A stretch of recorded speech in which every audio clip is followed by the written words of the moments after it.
Hallo, herzlich willkommen. Wir sind Susanne und Dietmar und Chiara. Und wir laden euch herzlich ein zu einer Roomtour durch unser saarländisches Bergarbeiterhaus, was nun zu einem Künstlerhaus geworden ist. Dann kommt mal mit rein.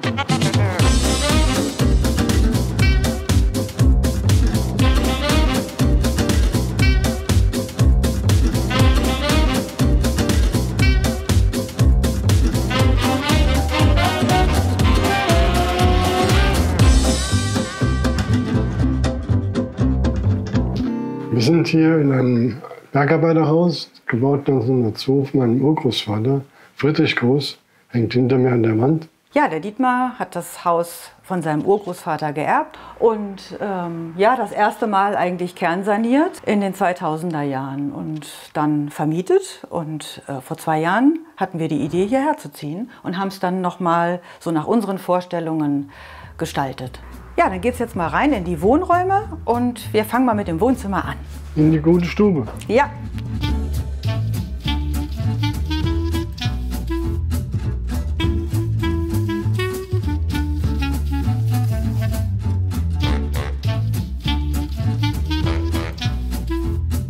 Hier sind wir im Esszimmer. Und hier hängen 2 große Werke von uns, denn wir sind beide bildende Künstler, der Dietmar und ich. Also das ist ein frühes Selbstporträt, 40 Jahre alt, das sieht man wahrscheinlich auch leicht. Passt Gott sei Dank hier genau hin in das Haus, sonst hätten wir nicht hier einziehen können.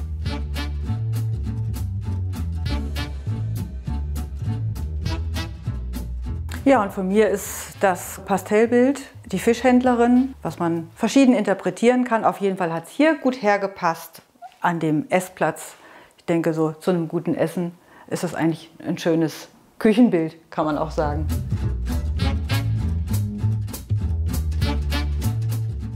Also die Räume hier in dem Haus sind ungefähr 3 Meter.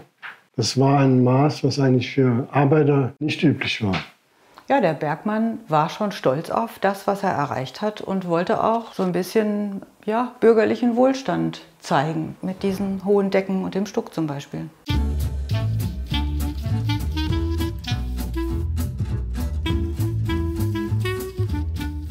Also das waren eigentlich 2 Zimmer hier. Den Durchbruch habe ich vor 25 Jahren gemacht.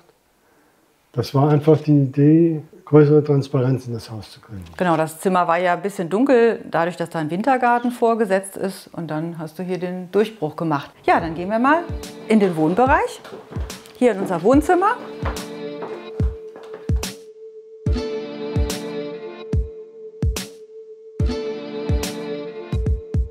Wir haben ja überall an jeder Wand eine andere Farbe. Und hier haben wir uns für Grün entschieden, weil uns das als Komplementärkontrast zu dem roten Sofa gut gefallen hat. Hier kommt durch dieses kleine Fenster auch manchmal, wenn es einen bedeckten Tag hat, nicht so viel Licht rein. Aber jetzt gefällt es uns gut, das Grün strahlt von sich heraus.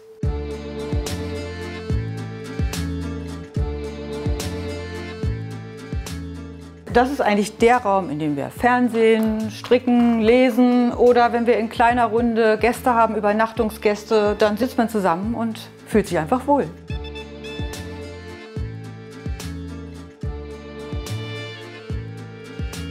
Die Kunst ist Gestaltung, Inspiration, Diskussionsgrundlage oder einfach eine Verbindung zu einer Situation. Also mit jedem einzelnen Stück verbindet man auch ein Stück Lebensgeschichte. Manches kann man erklären und manches entsteht einfach intuitiv. Ich habe diese Wand in einer Aktion von 2-3 Stunden zusammengestellt.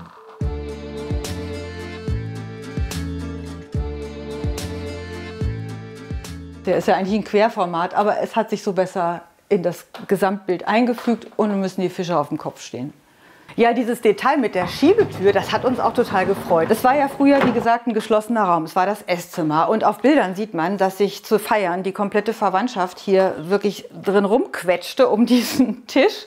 Und ich nehme mal an, dass das Türblatt einfach im Weg war. Und dann hat man da eine Schiebetür draus gemacht.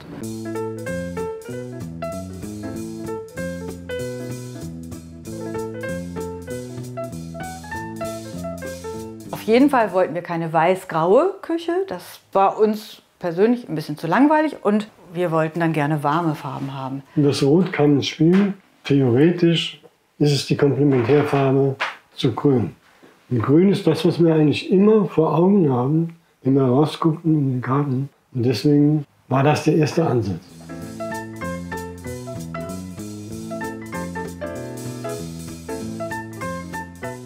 Hier war immer schon eine Spüle und der Boden hier ist ein bisschen ausgetreten, weil hier immer die Uroma Katharina stand. Die war ein bisschen kräftiger und das ist so eine kleine Erinnerung an die Zeit. Es hält noch, wir haben es gelassen.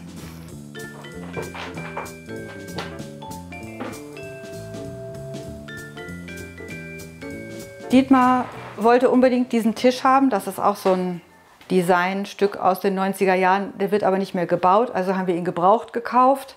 Den gab es dann aber nur in schwarz, matt.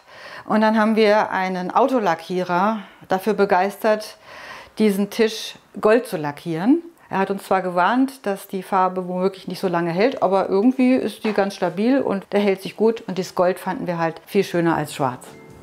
Dann zeigen wir euch jetzt mal den Wintergarten.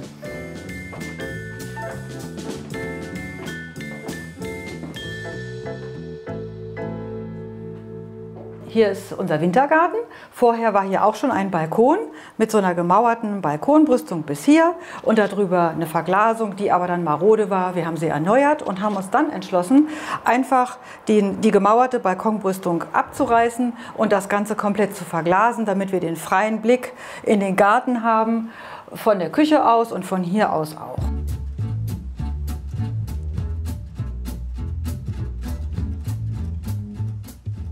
Also die Treppe spitzt hier eigentlich unsere Haltung zu, dass wir Modernes mit Altem verbinden wollen. Wir wollen auf keinen Fall Historisierung betreiben, sondern wir wollen eigentlich zeigen, dass ein altes Haus sich messen kann, immer wieder an der Moderne. Ja, das war jetzt das Erdgeschoss und bevor wir jetzt in den Garten gehen, gehen wir mal nach oben.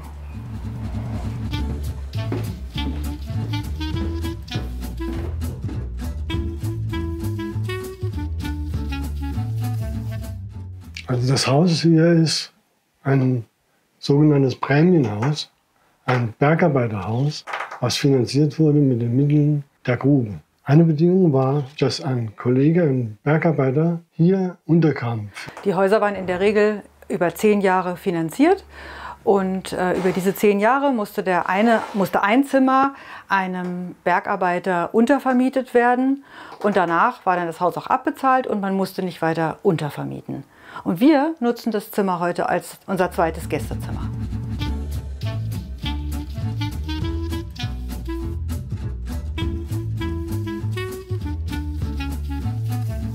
Das ist unser Schlafzimmer hier und wir haben uns für eine rosarote Farbgebung entschieden. Das hatten wir vorher auch schon in unserem Schlafzimmer und es hat uns einfach gut gefallen. Und hier passt es auch gut her, macht den Raum nicht dunkel, obwohl er ja auch nicht so hell beleuchtet ist und auch eine schräge Wand hat und der Raum strahlt auch in sich.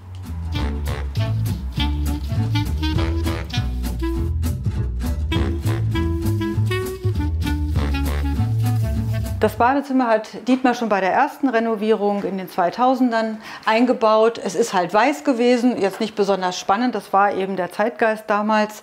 Wir wollten es aber trotzdem nicht erneuern, weil es einfach noch funktionierte. Nur der Fußboden, der war immer irgendwie gerissen und jetzt haben wir den mal richtig aufbauen lassen und haben dann einfach Gold genommen, um das Weiß einfach ein bisschen aufzupeppen. Ja, und dann gehen wir jetzt mal ins Atelier rüber, in den Hauptteil dieser Etage.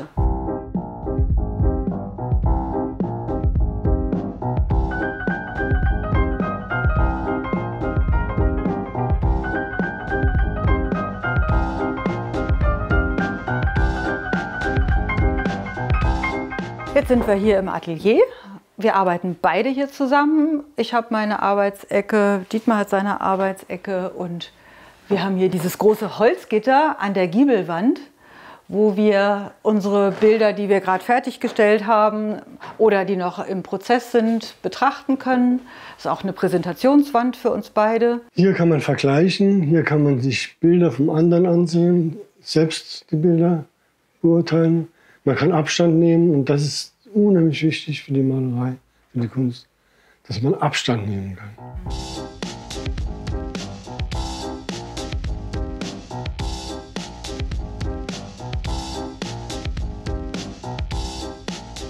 Der Raum ist perfekt vom Licht her, weil wir haben praktisch hier und hier gegenüberliegende Lichtquellen. Und nie direkt. Weil direktes Licht ist immer schön.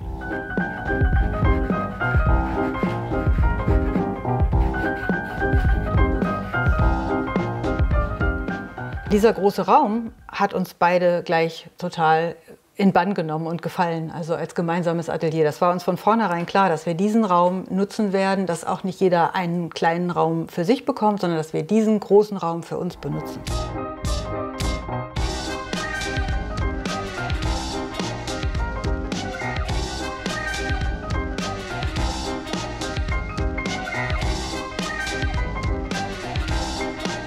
Ja, manchmal kommt es vor, dass wir hier gemeinsam malen, aber jeder malt in seinem eigenen Rhythmus. Und es kann sein, dass wir uns tagelang hier nicht gleichzeitig treffen, aber manchmal ist es auch so, dass wir ganze Tage gemeinsam malen. Es gibt dann auch mal einen Austausch zwischendurch. Man guckt sich mal gegenseitig auf die Staffelei.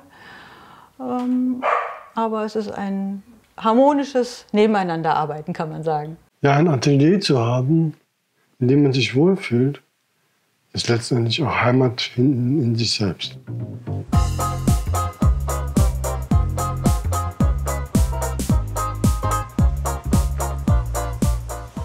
Und jetzt gehen wir mal durch den 130 Meter langen Garten.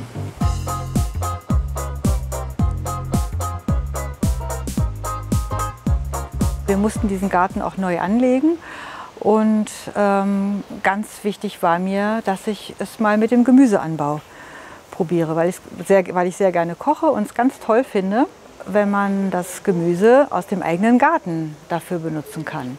Und dieses Gewächshaus ist wirklich ein Traum. Das ist ja so ein schönes viktorianisches Glashaus. Und darin wachsen jetzt hier meine Tomaten. Und hier habe ich 2 Paprikapflanzen gerettet, weil die sind echt so schwer aufzuziehen aus der Saat heraus und die Schnecken haben sich drüber hergemacht. Jetzt habe ich hier eine Intensivstation aufgebaut. Es funktioniert.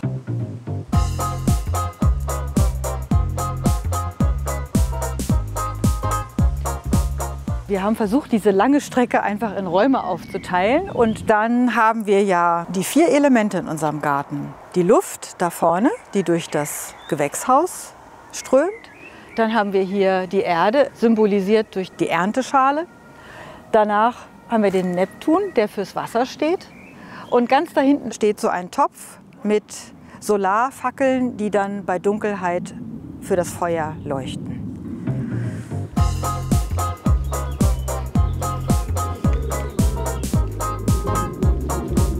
Und hier ist das Ende von 130 Metern. Da hinten ist das Haus.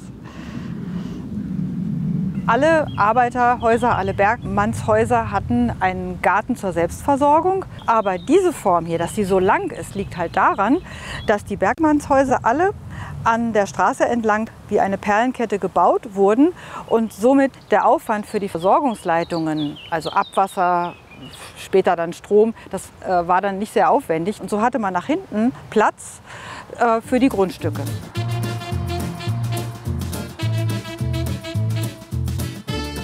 Das war die Roomtour durch unser saarländisches Arbeiterhaus. Wir hoffen, es hat euch gefallen. Und wenn ihr noch mehr andere Wohnungen sehen wollt, dann abonniert den Kanal oder schaut hier.